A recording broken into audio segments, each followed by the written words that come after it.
Hello friends, welcome to home cooking A to Z. ఈరోజు మనం sugar లేకుండా ఒక హెల్దీ రెసిపీని తయారు చేయబోతున్నాం. ఈ రెసిపీని మనం మార్నింగ్ బ్రేక్ఫాస్ట్లో అయినా, ఈవినింగ్ స్నాక్స్ టైంలో అయినా, లేకపోతే మధ్యాహ్నం ఎండలో అయినా ఎప్పుడైనా తీసుకోవచ్చు. ఈ రెసిపీ కోసం మనం ముందుగా 2 పండిన బనానాస్ని తీసుకొని వీటిని సన్నగా కట్ చేసి ఒక బాక్స్లో వేసుకుందాం. ఈ బనానాస్ని మనం 4 నుంచి 5 గంటల వరకు ఫ్రీజర్లో పెట్టుకుందాం. ఓవర్ నైట్ పెట్టుకోవాలి అనుకుంటే ఓవర్ నైట్ అయినా పెట్టుకోవచ్చు. బనానాస్ని ఫ్రీజర్లో పెట్టుకోవడం వల్ల ఇవి గడ్డ కట్టిపోతాయి. అప్పుడు మన స్మూదీ అనేది చాలా పర్ఫెక్ట్గా చల్లగా వస్తుంది. ఇప్పుడు మనం ఇందులోకి షుగర్ని కాకుండా డేట్స్ని యూస్ చేస్తాం.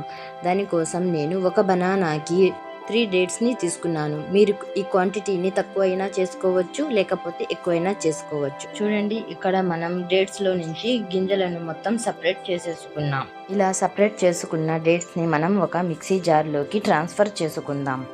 మనం ముందుగానే ఫ్రీజ్ చేసి పెట్టుకున్న బనానాస్ని కూడా తీసి ఈ మిక్సీ జార్లోనే వేసుకుందాం. చూడండి, బనానాస్ అనేవి గడ్డ కట్టుకుపోయాయి. ఈ రెసిపీలో మనం షుగర్ అనేది యాడ్ చేయము.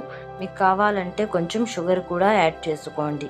బనానాస్ని యాడ్ చేసుకున్న తర్వాత ఇందులో మనం 2 టీ స్పూన్స్ వరకు పీనట్ బటర్ని యాడ్ చేసుకోవాలి. దీని తర్వాత మనం ఇందులో 1 టీ స్పూన్ వరకు కోకో పౌడర్ని కూడా యాడ్ చేసుకుందాం. మీ దగ్గర ఉంటే వేసుకోండి, లేకపోతే కోకో పౌడర్ని స్కిప్ చేయండి. కోకో పౌడర్ వేసిన తర్వాత ఇందులో 2 టీ స్పూన్స్ వరకు చియా సీడ్స్ని వేసుకున్నాను. మీ దగ్గర చియా సీడ్స్ లేకపోతే సబ్జా సీడ్స్నైనా మీరు వాడుకోవచ్చు. ఇందులోనే 1 కప్పు వరకు ముందుగానే కాచి చల్లార్చుకున్న పాలను కూడా యాడ్ చేసుకుందాం.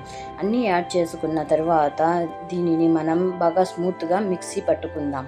స్మూత్గా మిక్సీ పట్టుకున్న తర్వాత ఇందులోనే మనం మరో కప్పు పాలని యాడ్ చేసుకొని ఇంకో 2 నిమిషాలు మిక్సీ పట్టుకుందాం. మన బనానా స్మూతీ అనేది రెడీ అయిపోయింది. వీటిని సర్వింగ్ గ్లాసెస్లోకి సర్వ్ చేసుకొని దీని మీద కొన్ని సన్నగా కట్ చేసుకున్న ఆల్మండ్స్తో గార్నిష్ చేసుకుందాం.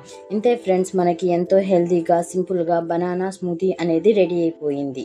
ఈ వీడియో మీకు నచ్చినట్లయితే లైక్ చేయండి, నచ్చకపోతే డిస్లైక్ చేయండి. నచ్చితే మీ ఫ్రెండ్స్ అండ్ ఫ్యామిలీకి షేర్ చేయండి. ఇలాంటి మరెన్నో అమేజింగ్ రెసిపీస్ కోసం మా channel home cooking A to జెడ్ని సబ్స్క్రైబ్ చేసుకోండి. Thank you for watching.